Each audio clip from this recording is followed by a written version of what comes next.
everyone. Good morning. Welcome to Eric and welcome back to Bhuvan and welcome to our in-person participants. It's nice to have more and more real flesh and blood bodies here to energize this space. Nice to see everyone. Today, I want to begin by remembering that when you do maple syruping, you collect 40 gallons of sap to make 1 gallon of syrup. 40 gallons of maple sap have to be cooked and boiled down for 1 gallon of maple syrup. And that is something like what happens in our practice. You sit, I sit for 40 years, and we get 1 moment of awareness, 1 instant of awakening. This is our practice.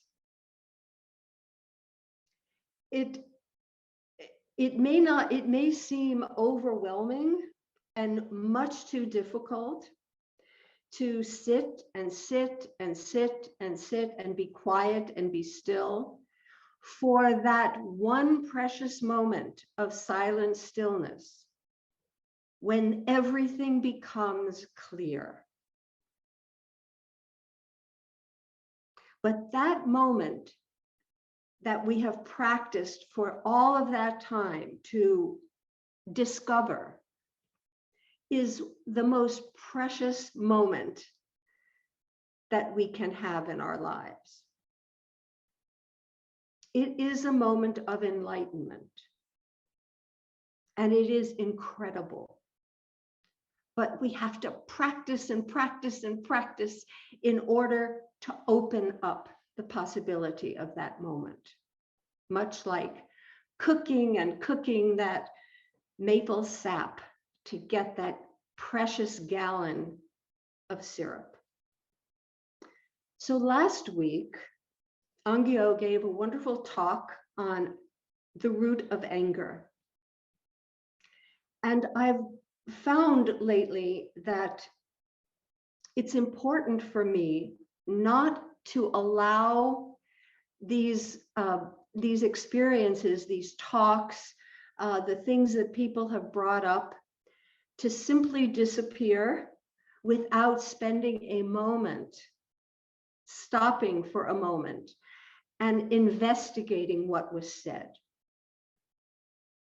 This is that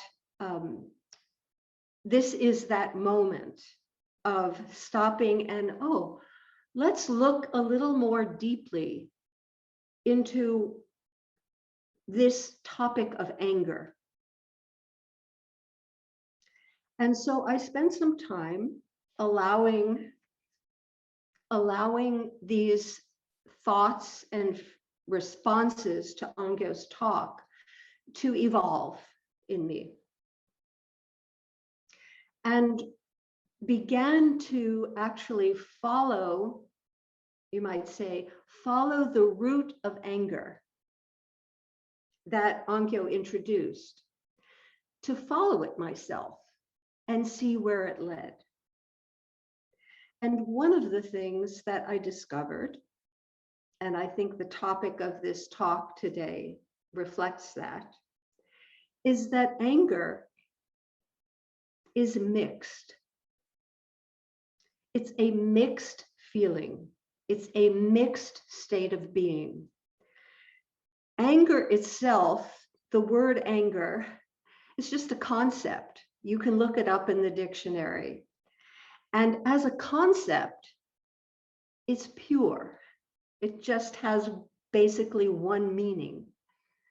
But if you actually investigate that experience of anger, you find that it is not anger at all. It's fear, it's envy, it's confusion, it's frustration, it's grief, it's mixed. It's not a single thing. And if we take some time to investigate, to look more deeply, we find that what we thought was a single thing, anger, is not a single thing at all. In fact, to use Thich Nhat Hanh's expression, anger is made up of all non-anger elements.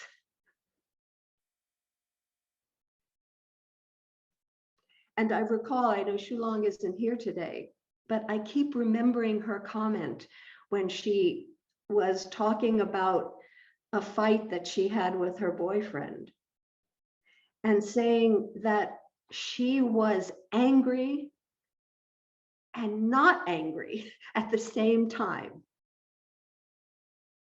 She was angry and not angry. That is anger. Anger is made up of non-anger.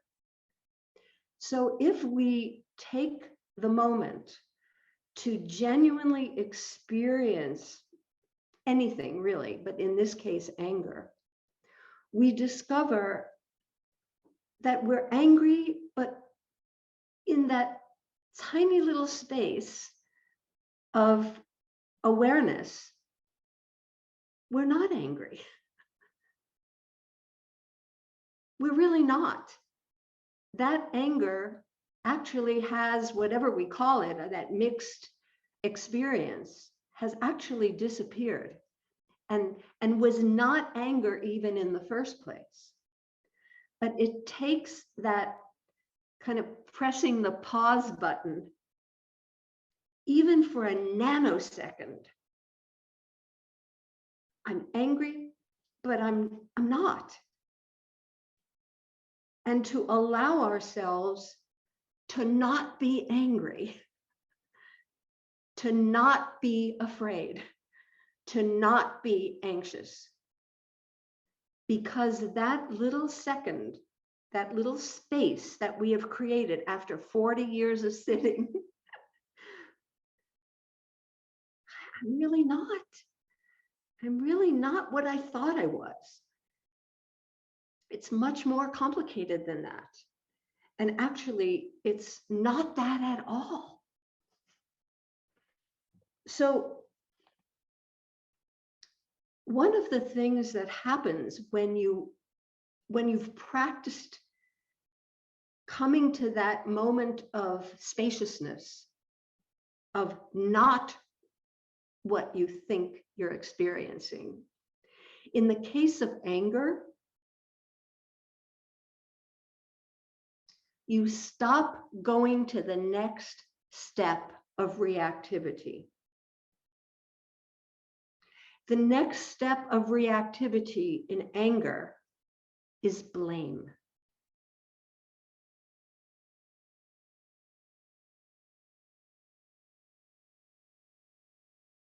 And we talked a little bit last week about the next step after blame, which can either be a lifelong resentment, grudge, where after that first experience of anger, whatever that you want to call it, that sensation, you don't allow it to disappear, you don't allow it to be not anger, then it can become a story, a narrative that you begin to reinforce that uncomfortable pain that anger has brought up in you.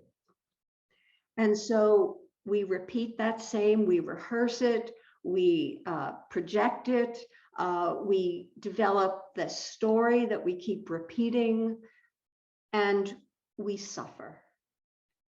We suffer. So we can go, if we go beyond that moment where we just let go of the anger because we're really not angry and we realize that, we can either go the route of grudge, resentment, lifelong repetition of the same story or variations of it, or as sometimes we think in Buddhist practice, we can go to forgiveness.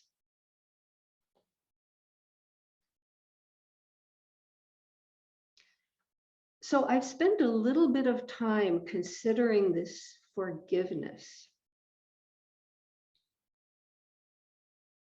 And I'm not sure that forgiveness is all it's cracked up to be.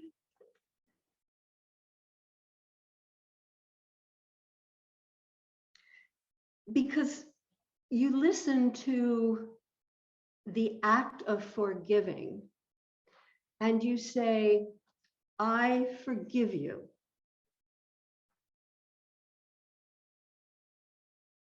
That sounds pretty prideful. I forgive you. There's an I and there's a you. And I've been hurt and I've been wounded. And I'm taking it upon myself to forgive you, to release you from blame.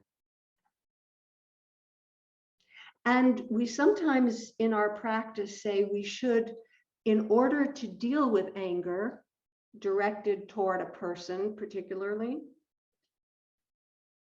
we sometimes say we have to awaken compassion for that person. We come to understand that their life maybe was very difficult. Maybe they're struggling and they're making life difficult for other people. We talk about karma. You know, it's not their fault. It's their karmic journey that led them to this. And so we should awaken compassion for them and forgive them. But I'd like us to consider that true compassion may lie before forgiveness.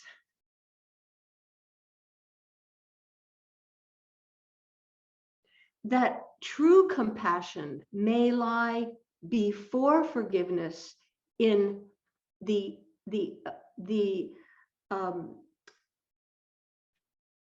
absence of blame. In order to forgive, we have to blame.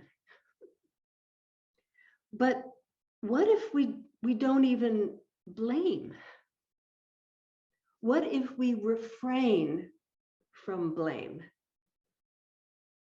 Then we don't have to forgive, right? What if we can live in such a way that before we blame, before we project our own pain and discomfort onto somebody else, we refrain from doing that so that we don't have to forgive at all. We don't have to take that position of I forgive you.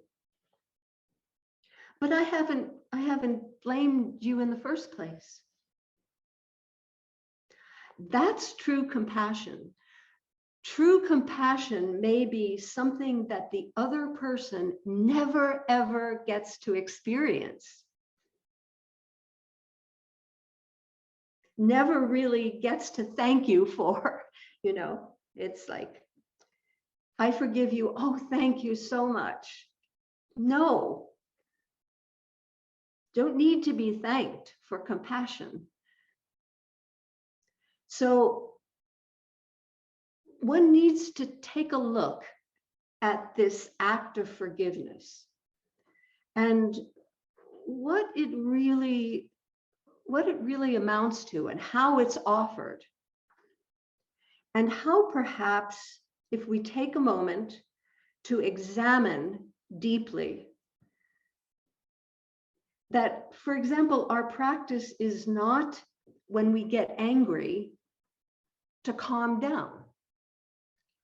You would think that, okay, Buddhist practice, is about learning how to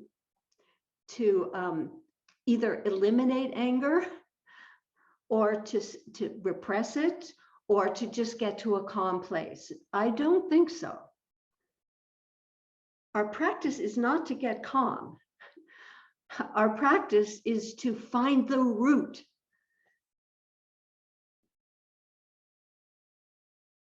Is to find what is and to face it. And to be able to take action, appropriate action when we get angry. And appropriate action isn't always just to be calm. It may be a lot more complicated than that. And we won't know that until we see clearly. And we don't move immediately to this, what is sometimes called idiot compassion, which is just, okay, everything is fine, I know you've suffered, all that is okay, but it isn't the root. So many of you have heard the story of the empty boat. This is something that illustrates the situation before blame,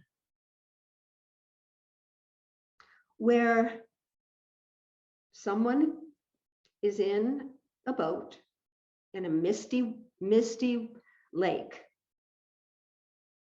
can't see clearly, early morning, and rowing, and suddenly sees vaguely another boat coming toward his boat. It could be her boat. And suddenly there's a tension that begins to occur in the body. This boat is coming toward me. It looks like it's coming straight at me. And immediately one becomes tense. And the mist begins to clear a little bit. And yes, indeed, that boat is coming directly toward you. Well, the tension grows. I'm feeling threatened. I'm feeling I may be attacked. Eventually, the mist clears completely. And the person in the boat, who is already furious and ready to respond to this boat that seems deliberately coming in his direction, the mist clears and there's no one in the other boat. The other boat is just drifting on the lake and happens to bump in. And immediately, all of that tension is relieved, and the man in the boat starts laughing. There's nobody in the boat. Not only is there nobody in the boat that's coming toward you, but there's nobody in the boat that's in the boat. These are just two boats, two sets of conditions that are moving around in this lake. Right? So who's there to blame? And who's there to get angry? Who is it that is angry? So the true root of anger, perhaps, and I invite us to examine this, and perhaps of every emotion, is what we call in Zen practice emptiness. There's nothing there. except passing conditions. There's nothing solid there. This isn't solid. The boat isn't solid. The oars aren't solid. Even the lake isn't solid. It's all changing conditions. And so the idea here is not to forgive the offender, but to discover that the person who was offended doesn't exist.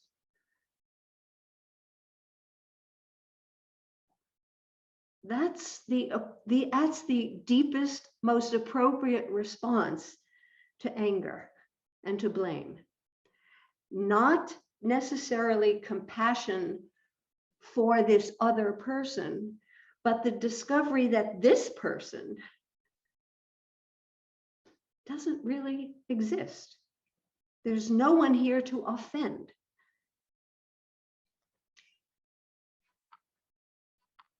When my daughter talked about moving into this new house when she was a young child, and one of the things we did when we moved into this new house was we remodeled the bathroom.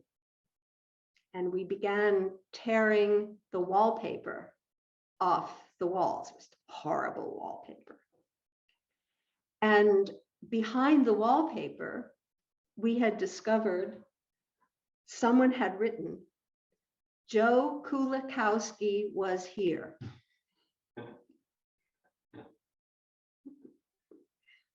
Joe Kulikowski was here. And we all found that really funny and wonderful. And from that point on, anytime there was any trouble, anyone got angry or was distressed, we would say, it's Joe Kulikowski's fault. Remember that? So this is a kind of metaphor for the fact that nobody's to blame. It's Joe Kulikowski, whoever that Joe Kulikowski is. Doesn't exist. It's just someone who is there at one point in time, right? He was hiding behind the wallpaper. The person who you're to blame is hiding behind the wallpaper, and his name is Joe Kulikowski.